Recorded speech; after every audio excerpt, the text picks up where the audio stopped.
Welcome to Two Blokes, One Cast. I'm Mitch. And I'm Luke. And today we're going to be talking about customizing your origin with Tasha.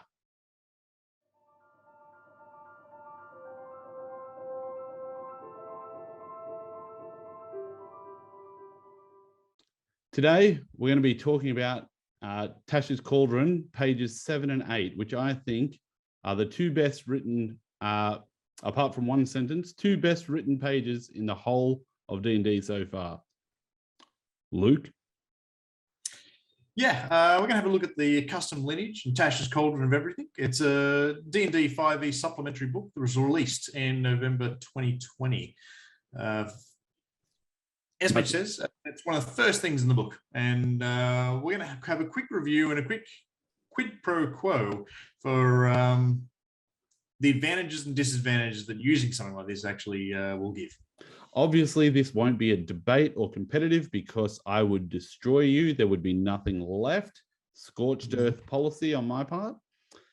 But it will be a discussion of people that fall on either side of the lines with this kind of content.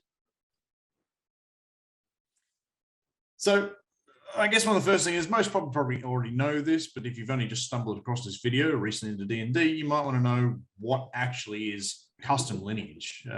Mitch, you're very much for it. So do you want to explain wholeheartedly what Custom Lineage is?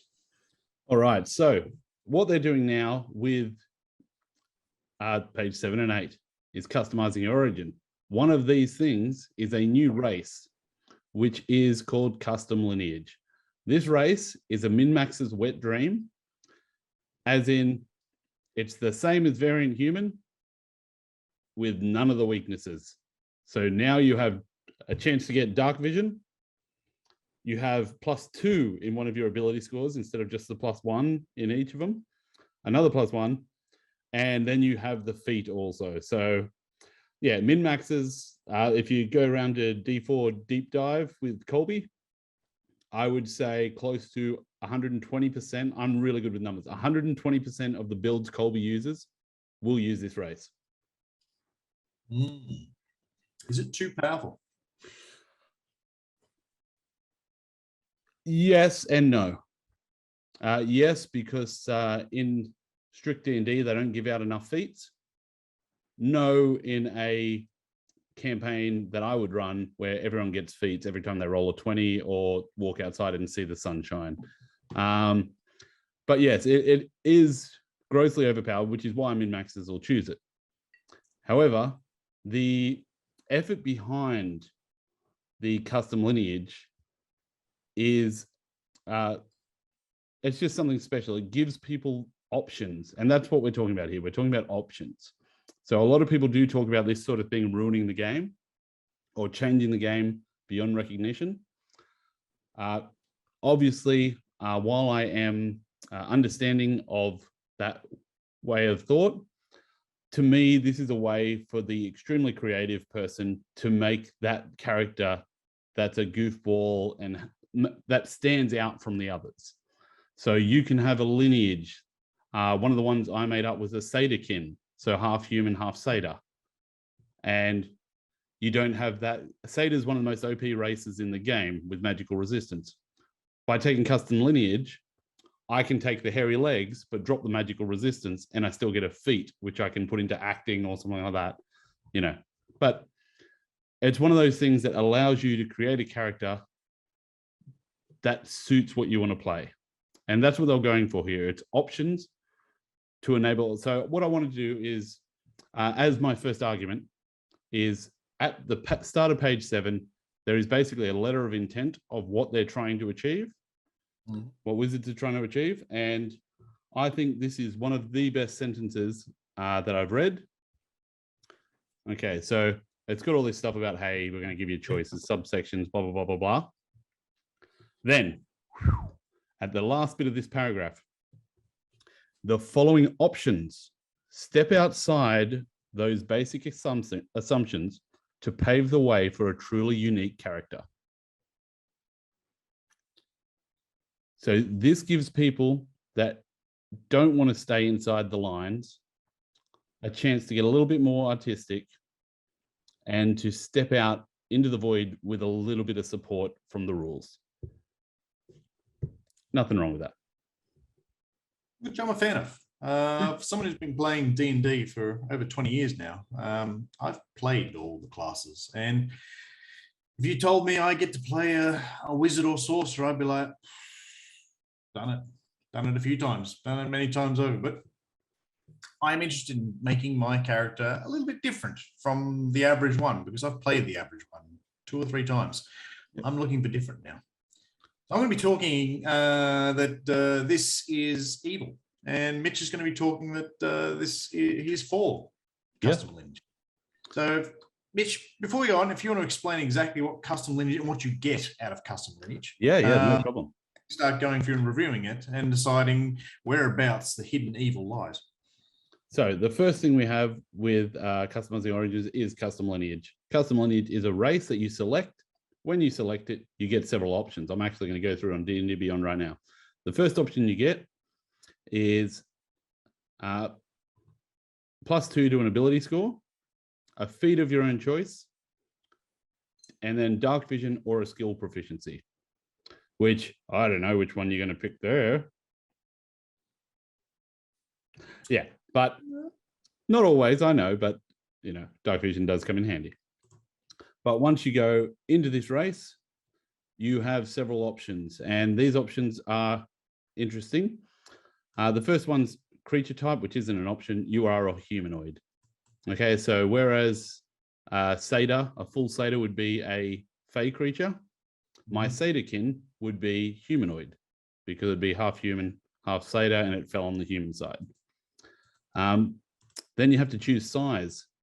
So if it's maybe a half gnome or a larger gnome heritage, or some sort of gnome dwarf monstrosity, or someone polymorphed with a dragon and made a human baby bard, something from one of those campaigns that happened, you can choose medium or small.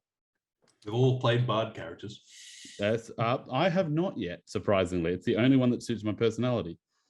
Yes, but the medium size, one thing with this is that they all have the speed of 30, which is something you have spoken about. We'll get into that. Well, okay. So medium. Ability score increase, you get to choose one ability score and you'll get a +2 to that. So instead of the fair and human, when you got +1/+1, this gives you the opportunity to start, and this is where the min-maxing comes in. Even if you start with your classic standard array and you have a 15, you can put a +2 into the stat that's 15, and then your feat with a +1 strength or whatever to get it up to 18. So you can start with a +4 level 1, one of the only ways to do this. Then you have the feat, as discussed, where there's really no restriction on that, apart from what your DM allows you to do, which when I played Custom Lineage in Loose Campaign, started with a feat. It is tied. I believe that you have to qualify. So if it requires a prerequisite feat or a racial feat, you do have to be referencing yourself to being that race, I do believe. Yes, there is. I'm going to discuss that a bit later. I'll discuss it right now. We're going to keep listing the stuff off, but I think that's just noting there. Yeah, so for one that you qualify, so on D&D Beyond, that actually brings it up, and it's all the ones that you qualify for. And basically, your grappler needs 13 strength. There's a whole heap of ones like that where you... So I sometimes, if you're on 12 strength and it requires 13 for grappler and it's a +1 strength, I'm kind of like, yeah, they kind of deserve it. It's a level 1 thing, yeah, starting with 13. I'd allow it, but by the rules, no, you can't take it. Then your variable trait. This is where you choose either dark vision. Let me just lock that in right there for you. All right. And then the last one is one language, which for me, as my Satyrkin, obviously would be Zemnian. I was just trying to see if you'd correct me there. Okay. Or Sylvan. Sylvan, yeah. You got Z in the S. I was tested, yeah. It was a test. I said I don't know that one, but maybe a big right. Haven. I've got no idea what the language they're using out in that book. But yeah, so you go through here. And as I said with the feat, you can choose skill expert, which will give me +1 in one of my things and extra skills anyway. So I don't need to take the skill proficiency. Life's good. Okay. That's basically it for the custom lineage part, which gives you a massive advantage over anyone. It is. It's pretty good. You can really design a character off that, I can see. Custom lineage, if you want to do a lot of damage, going custom lineage with a ranger and taking your Fey ancestry feat and getting Hex as a level 1 spell. It all goes in together. Hex has been looked at when you crunch numbers that it starts losing after about the first few levels, but so there's better things. But Ranger specifically might be a little different. Yeah, especially with the new Hunter's Mark that applies on hit. So instantly you got an extra 2d6 damage per hit. But anyways, this is the sort of thing I'm talking about. You can mess with these things a lot, but I do like that particularly a lot. That is the custom lineage. The first one you spoke about was creature type, in which case you're a humanoid because you're part human, or you have to link yourself to an actual race like elf or dwarf or whatever your choice be. I got no problem with this. For the against, I believe, yes, most creative things will be that. Rules is written, yes, that covers nearly everything, and there's a few things that'll sit outside of that, but that's for DMs to allow individually in their game. So for the against on creature type, I've got no problem with humanoid. For the 4, Mitch, do you have anything for creature type? It's nice and simple.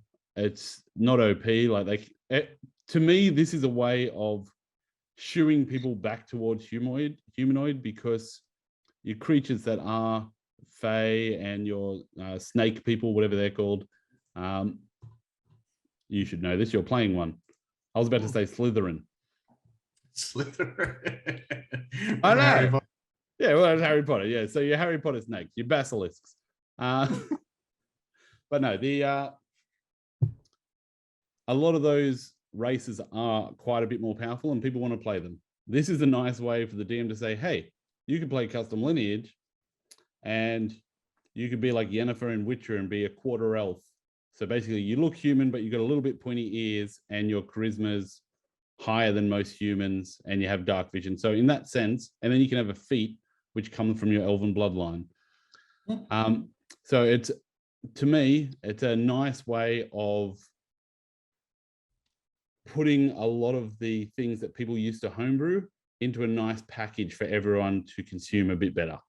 So it's kind of like a bridge between people that will never fit into the dwarf, elf, human races, and they want to play a half rock dragon humanoid. You let them do that, and they got a little bit extra stuff. Could find a template for that inverted. Yeah. Size, Mitch, the 4th argument, small or medium. You happy with that? Yeah, I've got no issue with that because obviously you could be from a family of dwarves that through their bloodline are very stunted, of gnomes or halflings that are very large and have been bred to be worried. They've been inside the mountain training and eating nothing but potatoes, and they've come out just the widest, tallest things ever. And you just can't, to me, there's always exceptions. So we think that the, small human is like 4 foot, 4.5 foot, a tall human, 7 foot, 8 foot. Guinness World Record says there was an 11 foot or 12 foot bloke, and there was a girl that was 12 inches tall, sort of thing. There's always exceptions to every rule. I think allowing people to take small if they want to is great. It's also good for people that want to do things like, hey, I'm going to min-max an artificer and be a small artificer, like a fairy, and then ride inside the chest of this construct that I made. Or who does that? Who would do that? Neville. But yeah, if you Or if you want to have your steed, like your little puppy mount, be your mount. Like to me, there's a lot of fun to be had having different sizes. I've always wanted to team up with someone and go to an adventure league and have like the whole small fighter on top of barbarian centaur sort of thing. Yep. And take the mounted combatant feat. But it's one of those things that I'm just like, I'm fine with the size. I think it's necessary because obviously some lineages are going to be bigger than others. Some are going to be smaller than others, especially in this game. Yep. So it's almost required. Well, where I will side with you is what I believe you're about to say about the size. The speed. For some reason. Speed's coming up next. Size is our first one here, man. And small races in my book are small races. If you're a halfling, you can't be the size of a human. That's not what halflings are. Halflings appear as children to humans, and vice versa. You can't be a halfling and be 6 foot tall. That's not a halfling. You're a human. Well, no. Well, You're human. Okay, well, let's take this example of the Guinness World Records. The world's tallest halfling being taller than a regular human. That guy wasn't built for adventuring. He struggled to walk. It wasn't an adventuring person. And you found the 0.0000000 less than 1% of that example of one person who made it. And I understand that adventurers are the different. Exactly. And that I'm going to refer you back to that sentence that I said at the start. Pave the way for the truly unique. You're a small race. You're a small race. I mean, dwarves aren't small races because they're so bulky. Yeah. They classify as a medium race. And that was a choice they did a while back ago, even before third at my time. But if you're 6 foot, you're not a halfling. you're like true. They're not defined, but they're like, so okay, let's say there's a half halfling, half dragonborn. Through magical means, somehow they had a baby. You get half red dragon, half halflings. Yeah, it's available. Half dragon, half. So they're still size. Why aren't they dragonborn size? Because they're halfling size. Or if they're a dragonborn. They're on the short end of the scale of medium, but then I've got to choose. You're small or medium. No, that's my point. That's my point. Because you're not actually taking the halfling race, you are taking custom lineage. So your lineage, your bloodline, is not that of a halfling. You are maybe quarter halfling. Well then three-quarter Goliath. No, but you're not Goliath or Dragonborn because you're only three-quarter. So there might be creature, but you're on the short side of medium, which still puts you in the category of medium creature. Yeah. So like if it was a tiny halfling, dragonborn with halfling tastes. Yeah. So like for instance, you could do that custom lineage. You could say dragonborn halfling, and you could be a small halfling, and for your feat, you could take Dragon Mark or the new one that's like Dragon Fire, where you can breathe fire. So all of a sudden, you've got this small halfling that has scales on one arm and can breathe fire. So all of a sudden, he's not a halfling. He's a small dragonborn halfling. And this is what it's for. It's to give people that tool. As long as people aren't trying to play, I'm a dragonborn I'm a gnome that's 6 foot. You're not a gnome. Yeah. You're a human taste of gnome in your heritage, which might put you on the smaller side of human. Yeah. But you've got to choose one category or another, and it says, a small race is a small race. And if you're going to tell me I'm 9/5, I'm mostly halfling, but I'm medium, well, then you're not really halfling, are you? You're more human than you're medium. Well, I actually really enjoy Bodger's take. There's a New Zealand comedy group, that VLDR, Viva La Dirt League. They do D&D, and they're just hilarious. I actually, when I was going over to New Zealand for work, I was trying to meet up with them because I was like, how cool would it be if I met like Greg the garlic farmer and just stood next to him for a while? Did nothing, just stood there. But no, so Bodger's character in his campaign he did I believe his father was a Goliath and his mother was a dwarf. So he looks exactly like a human. He's like, he picked two races, like height wise, he's bulky and muscly, but he's in the middle of the height. And he's worked out. So he's human size. He looks like a human. Dwarf's a medium. Yeah, I'm happy with that. Yeah, but it was just one of those things where in his storyline, he actually said, so I think I don't know, but he might have taken Custom Lineage here, and that's why he did that. It might have also just been a joke because he wanted to sort of say, hey, this is happening. But no, it's once again, it's an option, and it gives people the choice to say, hey, I'm a half gnome. Because if they didn't have that in there, if they were a half gnome, half halfling, they would have to be medium. Yeah, it wouldn't make any sense. That didn't work out. That's the thing I had. Like you're not that. You're but without that option being there, if you had half halfling, half gnome, you couldn't be medium. So they have to have the option to be small or medium. You have to have it. Otherwise, what do they do? Small races. I'm happy with that. Yeah. Well, obviously, it's pure DM. So if I came to you and said, hey, listen, my dad was a dragonborn, my mother was a Goliath, I want to be small, you'd probably look at me and go, yeah, fair enough. Because I know you're not going to let go. You're just going to keep whinging. However, you'd probably be like, what a moron. But yeah, to me, it's just an option. You should probably make the option make sense as best you can. But to me, it's because there is small races you can combine with, and your lineage can consist of small races. You have to have it as an option. Which moves us on.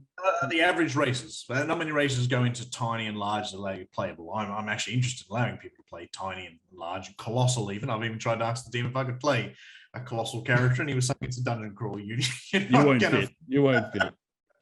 Yeah, to the first 20 foot, and then you run it. It's the end of the dungeon for you. There's actually I'll grab them and yank them out of the dungeon. Get over here. Fight them out. No, I was actually thinking you could have the whole Peter Pan situation where your mother's a fairy, Tinkerbell, and takes human form to get with Robin Williams. So you'd be half bard. Different movie to the rest of us there, Mitch.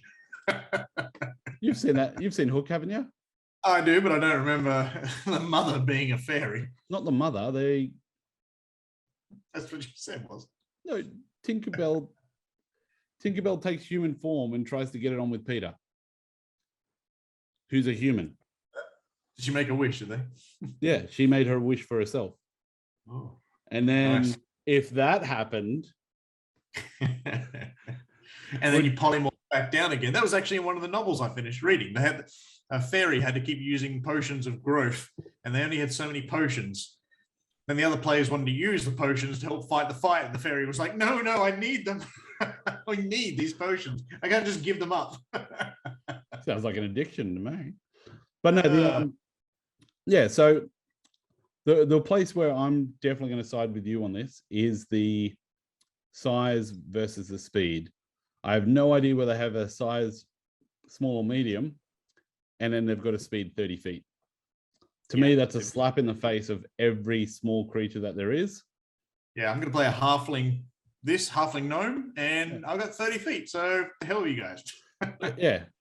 Considering you get an extra feet, you could take nimble dodger or whatever it is and get the extra 5 feet back and advantage on acrobatics or something like that.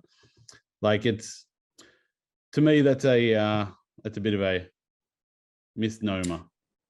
Yeah, and I'd probably almost talk to my players about that one. Say, hey, if it's not really gonna break your character, I'd like to drop you back to 5. If you're small, I'd like to drop you back to, unless you've got a real good reason why your character's nimble. Yeah. Because I mean, in third ed, small creatures had a base speed of 20 feet, and then when you wore heavy armor, it dropped back to 15 feet. I remember this. From my cleric. In forfeit, they increased it up to 25 feet, and that's where it's kind of stayed, because people don't like spending their whole round running into a fight. But I mean, playing a small character, shoot on the way in and make it part of your thing. And that's even why, as I was saying, halfling cavaliers started coming into the game with their riding dog mounts. Yes. To fix that, like, to hell with 30, I'm going for 40. I'm going to beat the other people in riding my dog mount in and then lance them with my lance, and I'm going to ride around and do that. So that's small races should be slower. There's a few exceptions where it's a magically done small race, and they are. What do I think about? Like, such an example like Terry Pratchett's The Wee Free Men. They can move at such speeds that but it was a magical race. It's something they. But if you're a small or a tiny race, you move slower, especially on foot. Yeah. No, I 100% agree with that. That's just weird. I think that's one of the ones that everyone's going to agree with. Like, to me, it just, maybe they didn't do it because they're like, who's going to choose to go slower? Like, if you got the option, it's kind of like the bottom one where it's like, hey, you can have dark vision or a proficiency. I might take proficiency in dark vision. Well, that's actually, I believe, a carryover from older editions, because when you were small, you got +1 AC and +1 to hit. Because a small versus small evens out, but a small versus large or normal medium creature, they're bigger. You could hit them easier, and the bigger things got the penalties applied. But then again, they get hit harder, and vice versa. It balanced out. Yeah. So you would pick a small race because you got +1 AC and +1 to hit over top of some of the other things, because things were bigger, easier to hit than someone you're used to trying to poke with his pointy stick. Yeah, makes sense. It certainly seems true in Lord of the Rings movies, where I think all the hobbits survive. Well, they had +1 AC because they were small. There's less of them to hit. So I lost so much money betting on Sauron. I reckon he threw the game. But yeah, so next thing we have with the custom lineage is obviously the ability score increase, the feat +2, yeah, which is the main reason that it's going to be taken. That and dark vision is the main reason it's going to be taken over variant human. Yep. And let's be honest, custom lineage pretty much is variant human. Like, to me, that's the way I always saw variant human in my head. They're a little bit different. Like, genetically, they might be a bit faster, or they were raised a certain way by a different culture. So they were a little bit faster, and they had a feat. That was the whole big thing about them. But no, so where are we? So the ability score increase, you get a +2 in a single stat, being the benefit. And the idea of that obviously falls back towards along the lines of min-maxing, such as, I guess if you're a standard array group or a point buy group, this can really help you get to that 18 or 20 for a race that's not known for having that particular attribute. Oh, yeah. I guess that's where I take my issue with it. By lore-wise, dwarves aren't as charismatic as some other races. By lore-wise, halflings aren't as strong as some other races. And just by looking at them, if you imagine a halfling bodybuilder, Arnold Schwarzenegger equivalent, and then see the half-orc equivalent, I would expect there to be a difference because he's literally half the size of the other bloke. There should be some difference. Yeah, but, I think one of the best examples of this, of the custom lineage race, would be Riddick. So Riddick from Chronicles of Riddick and Pitch Black, those movies there, Vin Diesel. I remember one of the Pitch Black movies. So that guy, he looks human, acts a little bit different, but genetically he's not human. He was Furian, but let's say he's half Furian for the custom lineage argument. Yep. So he looks human, but he's got a feat. So he's got dark vision, obviously, because he can see in the dark. And then he has the, I'm going to say, observant feat. And something like that, because he is super just so aware of everything, and he's perfect timing, perfect dexterity. So like he's above normal humans. So to me, he's not a variant human because he's actually a different race. Furion, he's a great example of what this is about. It's about someone that is, what was that phrase again? Truly unique. Yeah. While I agree that dwarves aren't typically like my best, we'll talk about that in a bit, but while dwarves are generally stocky, strong, you know, like your mountain dwarves are like +2 strength, +2 con. Mm-hmm. That generally, in my mind, is because of their culture and their genetics. So they would be eating rooty foods, meat, working in forges, slaving away. So all that leads to them being stronger and hardier. Like the amount they're eating, the way they're eating, the amount they're working out or doing forging, whereas humans are a lot slacker and sort of chilling out doing stuff. So to me, that's it. But what if one of those dwarves was raised by druids in the thing, eating moss and running kilometers? Like, couldn't there be a lean dwarf? Which is kind of where we're going to talk about soon. And I see where you're going with that. And I get that. Nature versus nurture. Constitution or strength may not have been where he put his higher stats for that character. It might have been his 8 if using standard array. It might have been where he put his strength or constitution. But I think you've got to step away from the race a little longer than one generation to remove that. Like the Duragar are a great example of a dwarven race that stepped away from their lineage for quite some time and split and became something different because they were away for generations. Almost like they have a different lineage. They do, but over generations, not just my mum and my dad, like they were gone for some time. And that's where this can work. And I'll bring up a major point with that a little later. But if you just randomly threw the standard array, and I don't like standard array, I like rolling for stats, but if you just threw the standard array and just multiplied it for dwarves all through, they still get their racial things because it's still too ingrained. Like mum and dad still were too, and even grandma and grandfather, if you go how far you go back, we're still too much dwarf blood in there. And that's just built in through generations and generations of doing something. Yeah. So back in third ed, a dwarf used to get like +2 con, -2 charisma, which is why they were so popular at the time, because charisma used to be the dump stat of third edition, unless you were a specific class.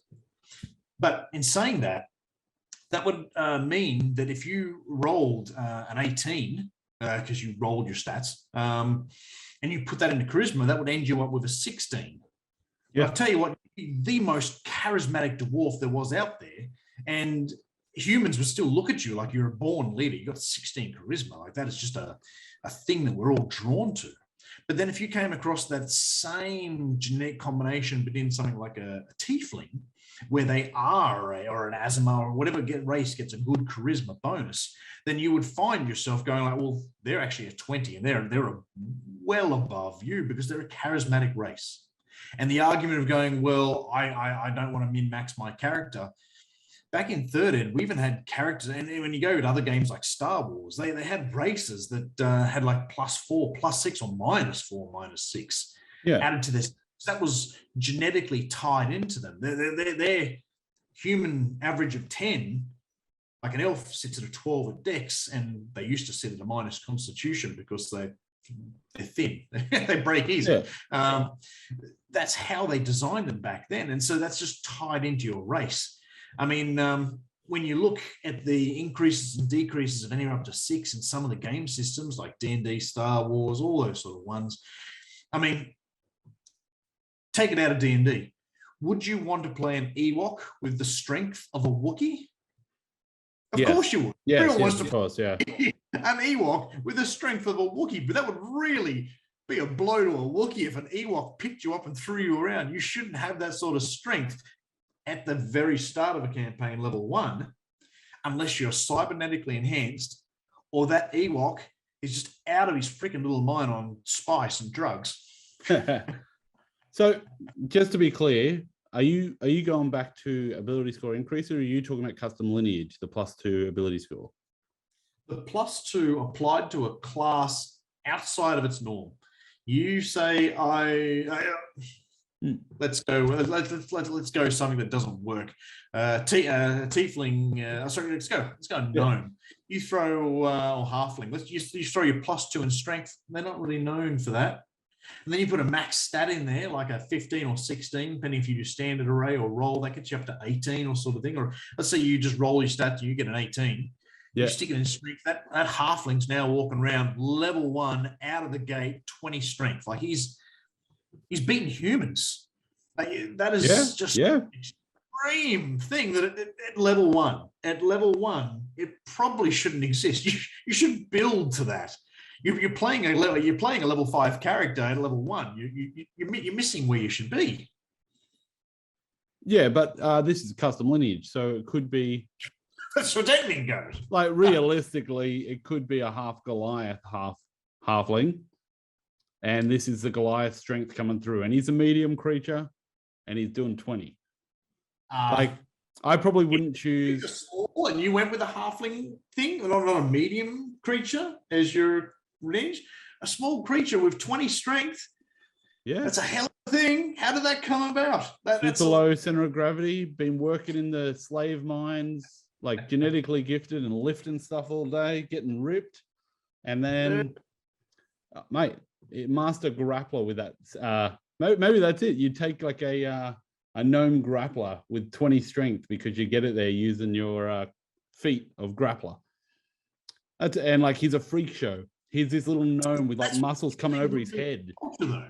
That's what a 16 would be in their culture. It would be an 18, but they're not. They're gnome, not human. They got a no, but this isn't gnome. This is custom lineage. The other side of the customizing origin, if you make him a gnome something, then he's a gnome something, and you give him 20 strength. Like, they shouldn't be walking out of the box with that.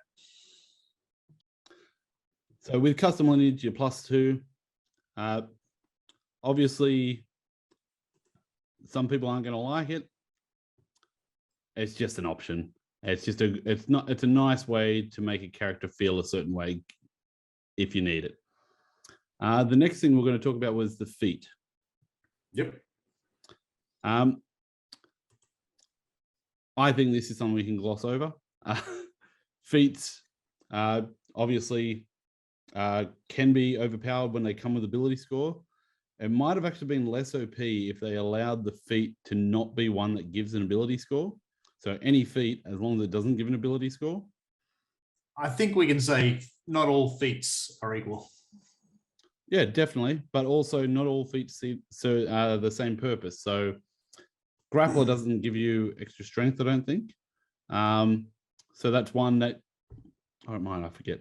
I don't think it does. And it's one that you can, it might serve your purpose. You might want to have it so you get that advantage when you're grappling, because that's your big game plan, which nothing wrong with that. Mm-hmm. But realistically, if you are min-maxing, you're going to take one with a +1 ability score of whichever one.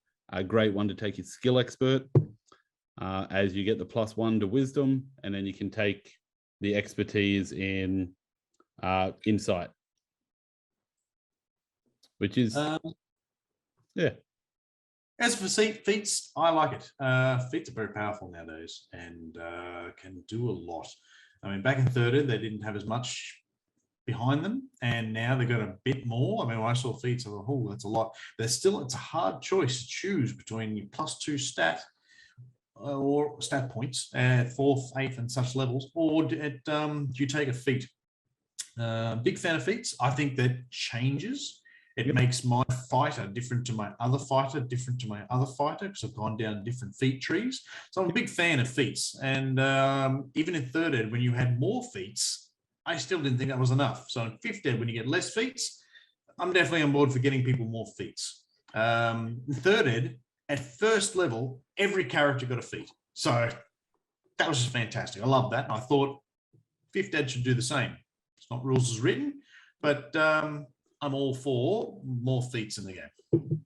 Yeah, also the feats in 3rd Ed, a lot of the later stuff in 3.5 where they're doing, so there was a feat that allowed you to wild shape as a bonus action, or wild shape into, like, there was extra wild shape feats. Some of those extremely powerful. There was also feats that gave you +2 to spot. Yeah, you either got +3 to a single skill or +2, I believe, to 2 skills. So that was kind of the trade-off. Do you want that extra point on one, or do you get balance it out and get 2 in some other one? So yeah, by comparing that to being able to do a what were they called, swift action or whatever, being able to wild shape quicker, not use your whole turn.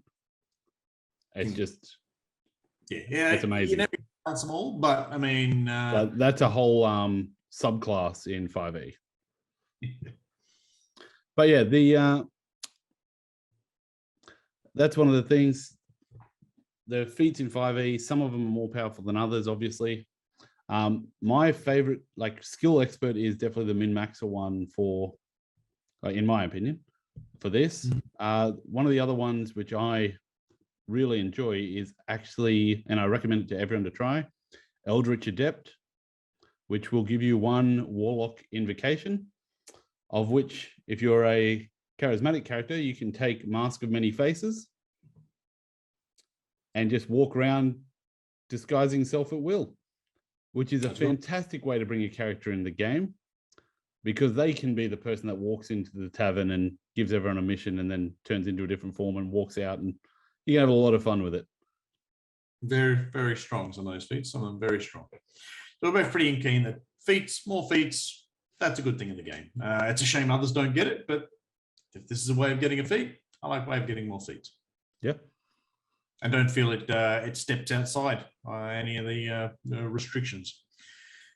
I suppose the next one is variable trait. And this is where you either get dark vision or a skill. Yeah. So yeah, I like the idea. Sorry, go for it. I believe that dark vision's more about genetics or something that's happened to you. It's not something you just learn. So, not to get into too much of an argument about what dark vision's done to the game, but I really feel that if you're pulling dark vision, the races you're combining, it should have come from one of those races. Like if you were a mix of what are 2 races that don't get it, say Dragonborn and human, and you took dark vision, where did that come from? Like, where did that come from? To counter, I would say Bane versus Batman. You just got used to the dark. I was born in it. And maybe he might have advantage, or he took perception as a feat, and he gets advantage on perception checks. But dark vision, that feels to me like genetics have been changed here.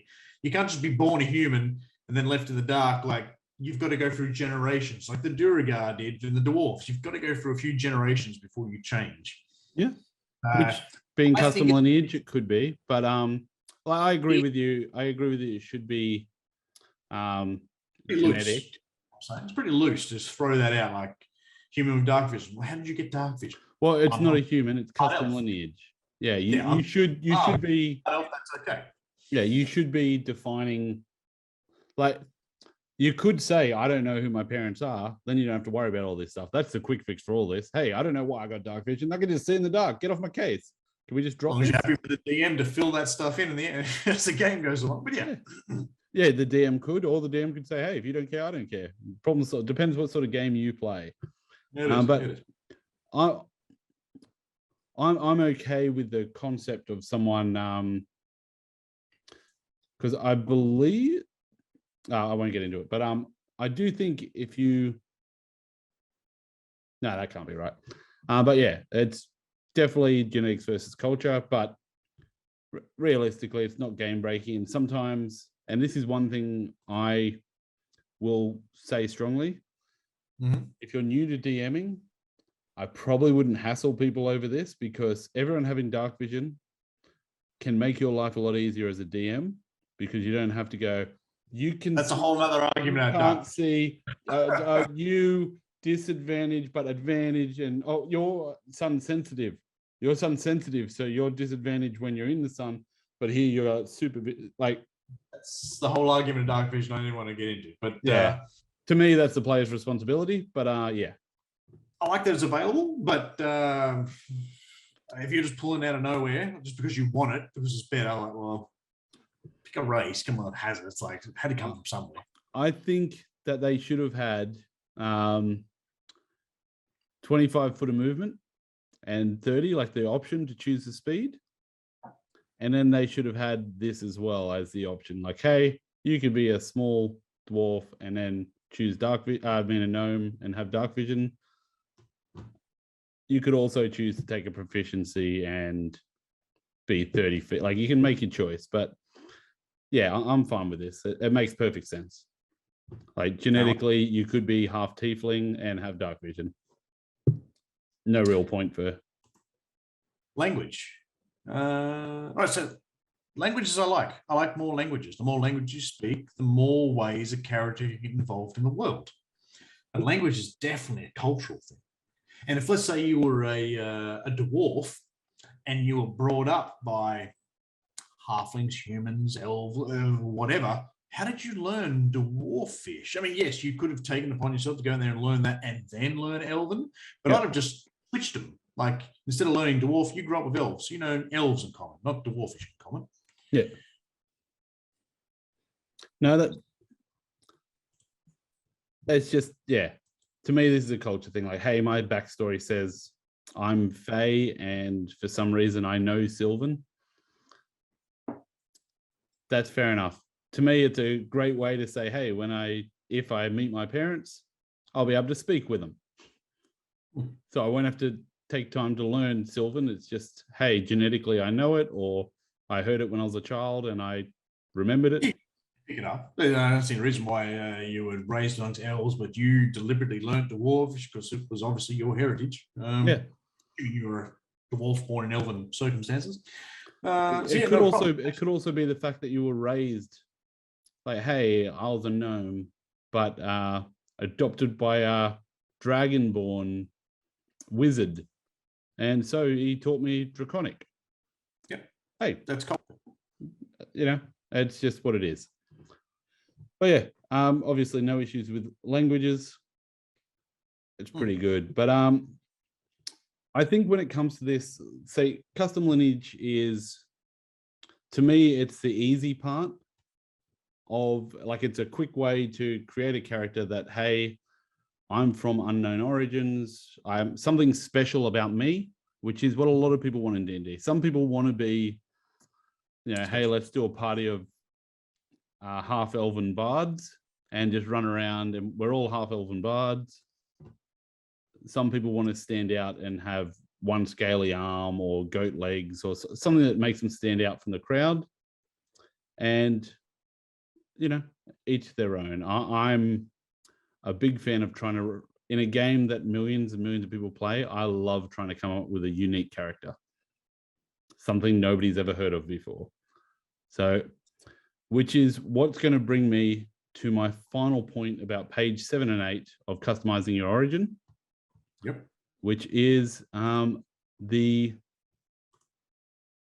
origin manager, or the it's just called customizing your origin, but in it they talk about adjusting ability scores, languages, proficiencies, all these fantastic things that are already set in races and classes.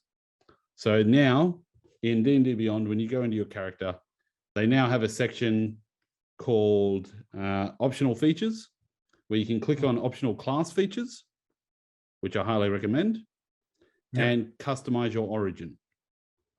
When you do that, if you select a race, such as Mountain Dwarf, which is I'm going to do a little bit of an example of this.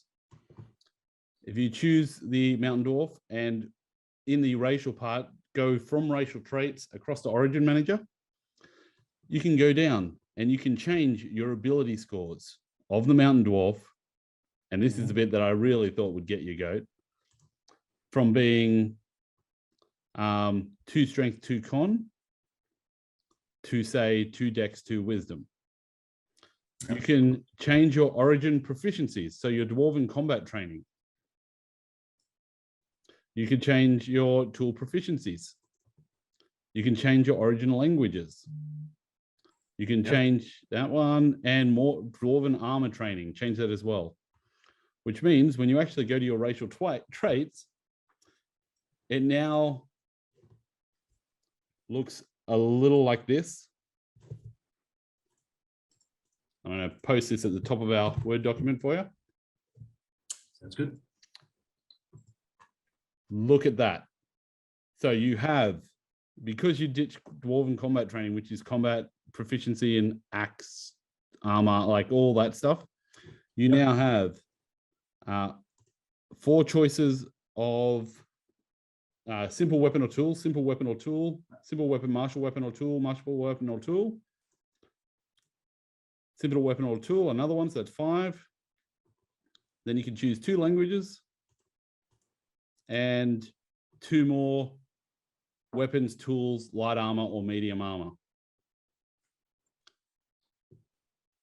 Basically, you can take up you can be a worldly monk with proficiency in cartography, painting, pottery, glass making, like every single tool in the game almost at level 1. Yep. Which, while it's probably not the best optimization choice, I think that could make for a fascinating character. If you took like the background of like guild workman or whatever it is, guild merchant,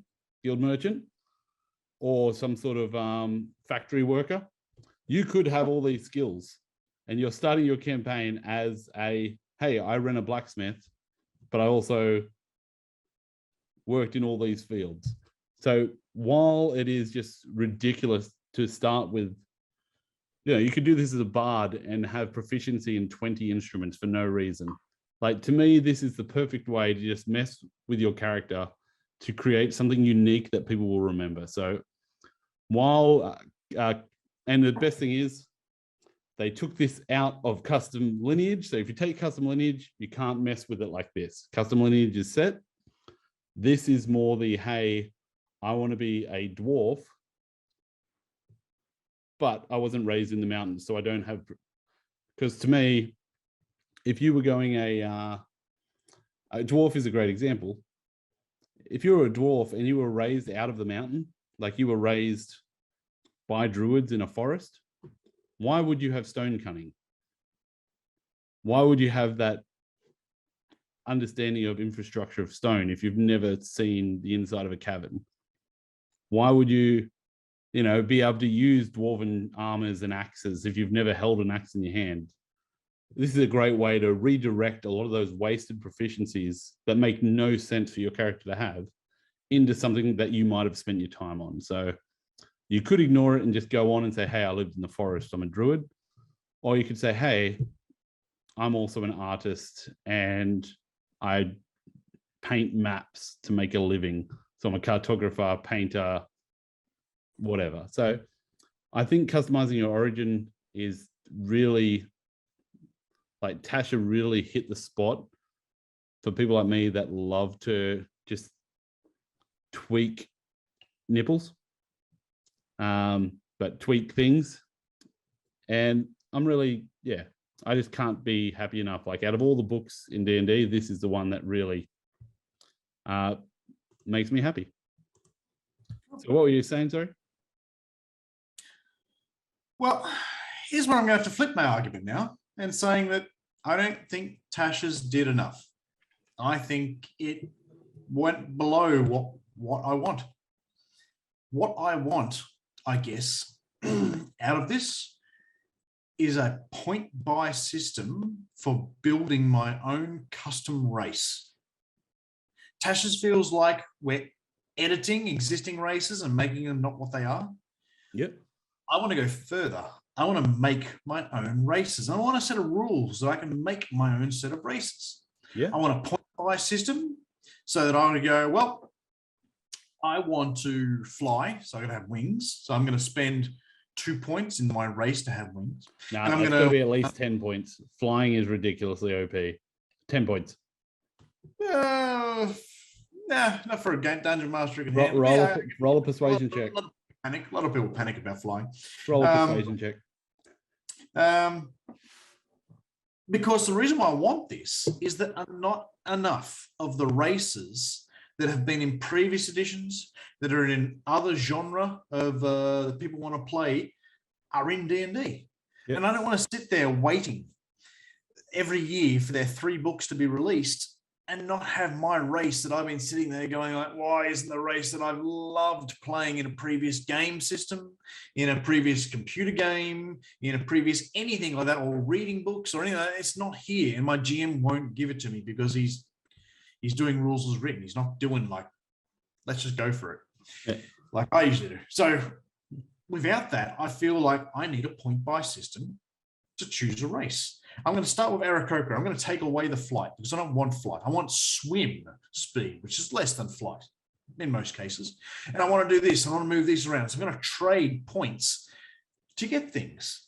This means I can build previously done races. And I can definitely see custom lineage being used for things such as aquatic dwarfs. There were aquatic dwarfs. There were dwarfs. There were desert dwarfs. There were all sorts of dwarfs because the game's been around that long that people have made that already. There's already dwarfs who don't do swords, who live in the desert and roam around and do this sort of thing. They exist already. They're just not converted to 5th edition. So what I need is a set of rules that will allow me to grab one of those previously existing ones or ones that never existed in D&D before. Yeah. Turn to the DM and say, I want to buy this, this, this, and this, and it can definitely lead to min-maxing. And this is the race I want to build, and I'm going to make something from Dune. I'm going to bring something in, a species in from Star Wars. I'm going to do something like this. Yeah. And it will make me happy, and I will be over the moon that I get to do this cool thing. I'm going to make a Wookiee, and I'm going to make him a Psionic warrior, so I'll have my Jedi Wookiee running around the game with a sword of the sun or whatever, and I will have a great time charging it up and making a boo noise every time I ignite the saber and go running into combat. That's what I want. Yeah. I agree. If that's what you wanted, they did not go that far. The customizing your origin, where you can do the origin manager and move their ability scores around and change their proficiencies, is the closest thing to that. Mm-hmm. I love the idea of like the fact that they had dark vision and not swim speed, climb speed, as options. Yeah. Wouldn't have gone astray, but I think they realized if they did that, how powerful it would be. Like, hey, you could have some DMs aren't. Yeah, you could have you could have a rule-bound Adventurers League flying min-max at level 1. Mm-hmm. Like, as much as I would love to see that, just to see people's heads explode. I think the reason they go a little bit soft on rules as written is for the Adventurers League, because you and I know that pretty well. In my experience, every game I've played away from Adventurers League, there's always been someone that says, hey, I want to be a chicken monk, this, that. And the DM, every DM I've ever met has said yes. So I've never been in one of those campaigns where somebody just says no. If somebody said to me, hey, I made a custom lineage aquatic dwarf and I want to be able to breathe underwater, tick. Like, to me, it's an instant tick, but that's just me. I agree with you. It didn't go that far, but the one part of the custom lineage, which I 100% need to, I'm going to flip the script as well. I'm not flip the script, but I'm going to say one line in Tasha's needs to be deleted or changed. So your race is considered to be custom lineage for any game feature that requires a certain race, such as elf or dwarf, which, as if that was written in legal terms, that means that your race is not elf, it is not dwarf, it is custom lineage. So rules as written, you shouldn't be able to take elven accuracy as a custom lineage because you're not a full-blood elf and you're not a half elf. You are a custom lineage. To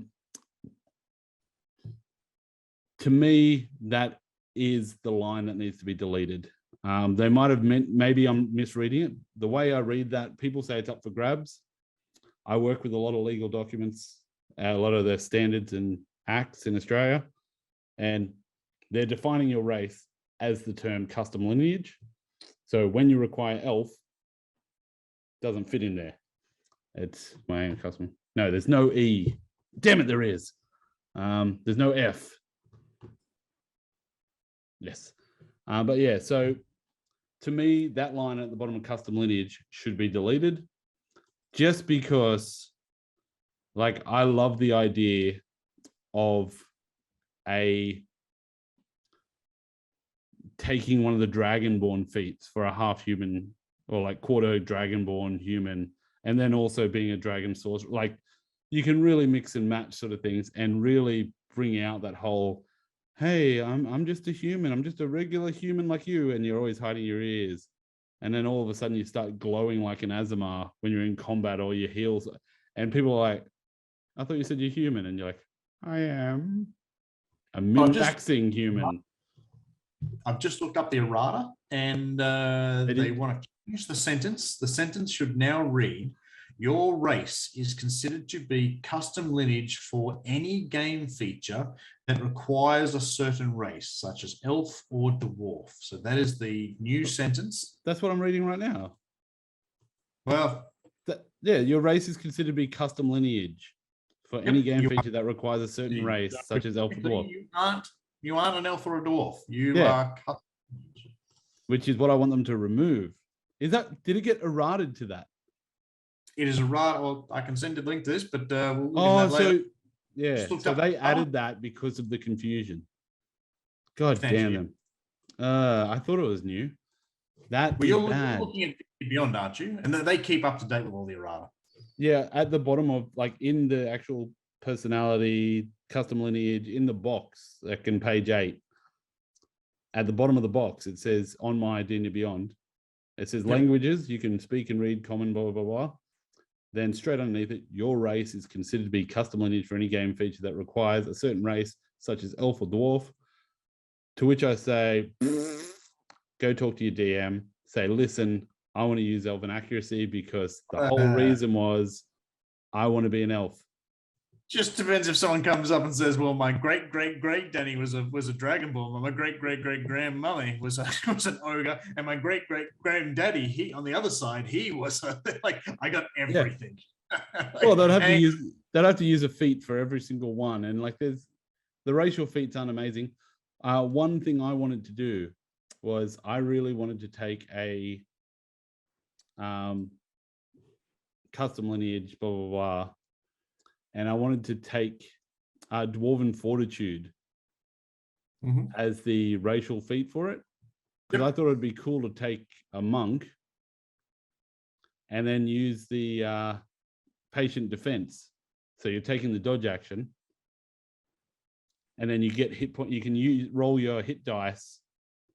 So you become because you get disadvantage on attacks on you while you're rolling hit dice to heal. So you could literally stand in the middle of a battle healing while dodging the hell out of everyone. And I was like, I really like that concept. But one thing I liked was back in February 2003, for third edition, Wizards of the Coast released a book called Savage Species. And that told you how to play particularly monstrous races, but it also gave you the rules for how to build your own classes in third edition and take the penalties and then advantages that all of them came with. And that was a great book. And that's where I really feel Tasha's fell over and didn't quite deliver for me on that regard, because I wanted all to be able to make all the races I wanted to make out of this. This custom lineage is a taste, but to me, it's not enough. I want to go further with it. I want to make my own classes races that haven't made it. I want to play a Formian. I want to play a Modron. I want to play all these sort of things that 5th Ed doesn't have rules for yet. I think they'll be coming. So I feel I like it. It's a good start in some regards. I don't like the fact that people, if you're playing a dwarf, you're playing a dwarf. You're not an elf, you're a dwarf. But that's my old school, locked in. That's what I'm doing. And I love playing new things and challenging myself to brand new character things that are available to us.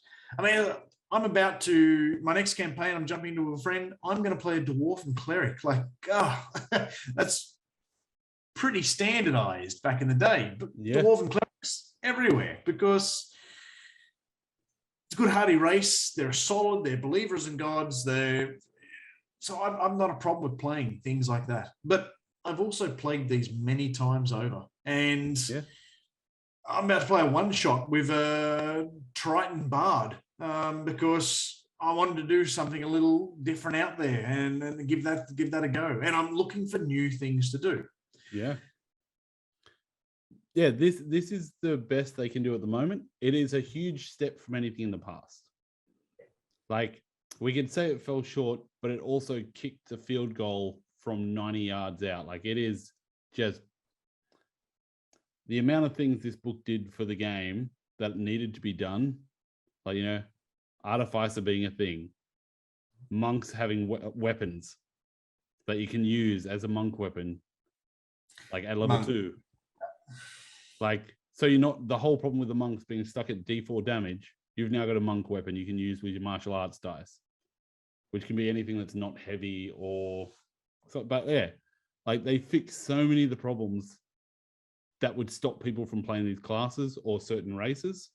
And then they also gave people options for playing their own race based, hey, I'm a long lost prince of this, and hey, I get to start with 20 strength, suck it. And well, let's be honest, that's what it is about. But like, to me, it's just options. And like, people, of course, will min-max. I like to do a thing where I min-max and then purposely walk it back. So I like to see the direction I'm going and then pull it back. So I was like, hey, I can go full monk and destroy everyone. No, I'm going to start with barbarian and do that for a few levels because narratively that gives me this arc, or I can go that way. And to me, it gives you more options. And that's what this game is to me, like options for creating fantasy. And what you want is more options where you can make wondrous, monstrous races. And I believe that'll come in one of the next books. I think that'll be a 2022 book where they start converting the monster guide into playable races. Next video, what we want to see in 2022. Yeah. And to me, it's going to happen. But hey, I just run Wizards of the Coast. All right, well, we've talked about this at length for have fun editing that. I don't know what we're going to do with that. That's crazy. There's a lot of stuff there. All in all, I see benefits and disadvantages. You like the total freedom to do anything and play against things, and I think I don't want to go too far with it, but each to their own. Players can do as players want, and DMs, it's your table, so it's your call. As with all things, make sure you're communicating with both your DM and your players, and that so everyone can understand what's going on. 80% of issues I see on any Reddit or issues around D&D are based around communication. So anything you're keen for, talk to your DM, talk to players about what exactly you envision for your world or your game, and enjoy gaming. So if you do have a DM that is old school and doesn't want to let you play Custom Lineage, then go up to them and say you're going to use the Origin Manager and customize your Origin.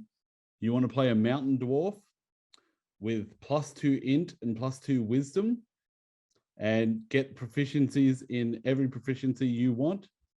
And then when they say no, go, oh, I guess I could just play Custom Origin, which is only +2 of 1. And they'll go, oh, yeah, probably. And that might be a workaround. Just a little bit of manipulation tip there. If you roll like a 13, you should be able to get them on Persuasion. No worries. But yeah, good chat, man. I love talking about this stuff. This is awesome.